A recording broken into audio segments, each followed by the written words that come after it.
Everyone is now focusing in on what's happening in Florida. The polls have closed in that state. It is too close to call.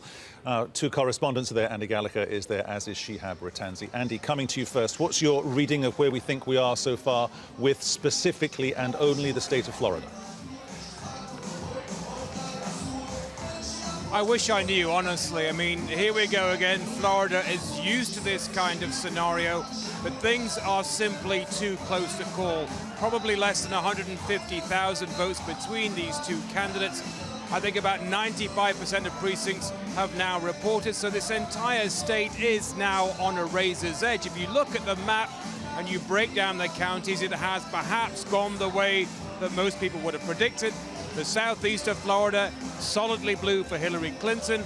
The same again in some of those central areas of the state, particularly Hillsborough County around Tampa, which historically is a county that always backs the winner. Of course, you've got places like Pensacola, which are an hour behind us here. That's a solidly conservative area up there in the Panhandle. But here we are again. Why is Florida important? Well, it's the biggest of the swing states with 29 electoral college votes.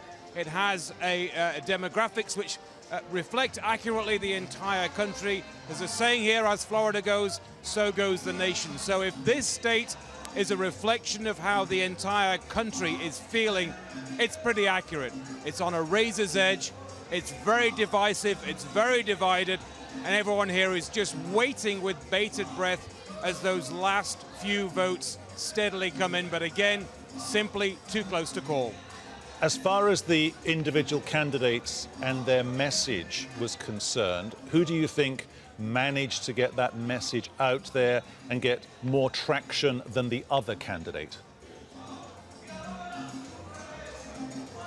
Both candidates made the identical number of trips to Florida. Both made 25 trips to Florida because this state is particularly vital to Donald Trump. It's vital to both because it's a huge state, 29 electoral college votes.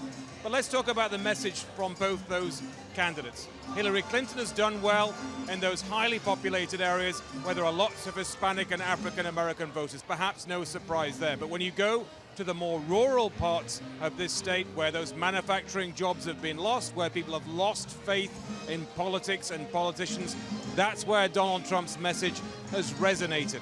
It is a reflection of how the entire country is feeling.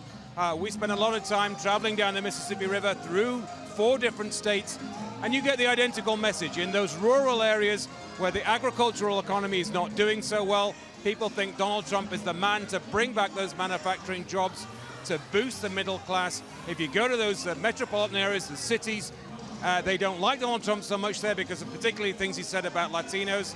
So Florida, once again, is that accurate reflection of what's going on, but the difference is it's that state, it's that king or queen maker state. Remember what happened here 16 years ago? The future of the entire nation was decided by less than 600 votes. That's not probably going to happen this time around, but I know some of the experts on Al Jazeera are already talking about a recount, and I know that people in this state do not want to see that happen.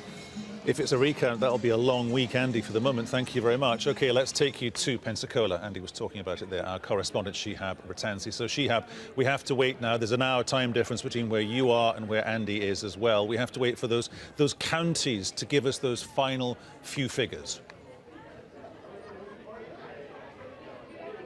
Yes, and let's be clear here, Hillary Clinton never had a chance up here in the Northwest. This is the Republican heartland, but what we're looking at is what sort of margin of loss does she have?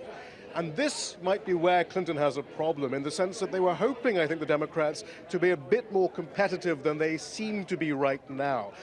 At the moment, the projections are that Clinton has not equaled President Obama's share of the vote here in the Northwest. She's about 2 points behind. And I think the Clinton campaign and the local Republican activists we've talked to kind of thought that they could eat in a little bit further and move Obama's total a little bit further for Clinton. That hasn't happened. It's only a matter of 2 points, but it's potentially significant when we're talking about margins as close as that. So that's a major cause of concern for the Democrats. The second one is, as Andy says, that area around Tampa. I think the Democrats really did hope to have a better margin in that central district. We've always said South Democrat, North Republican, middle toss-up. She doesn't seem to be doing that well in that crucial area around Tampa. She did remain competitive in Duval County around Jacksonville, which Mitt Romney won by a landslide last time. So that was good news. But though she didn't necessarily she didn't win there, perhaps, but she was competitive there. But it's that area around Tampa that I think has really been a bit of a shock, I think, for the Democratic campaign. That middle part of Florida, which doesn't seem to be going her way. Shihab, thank you very much. Okay.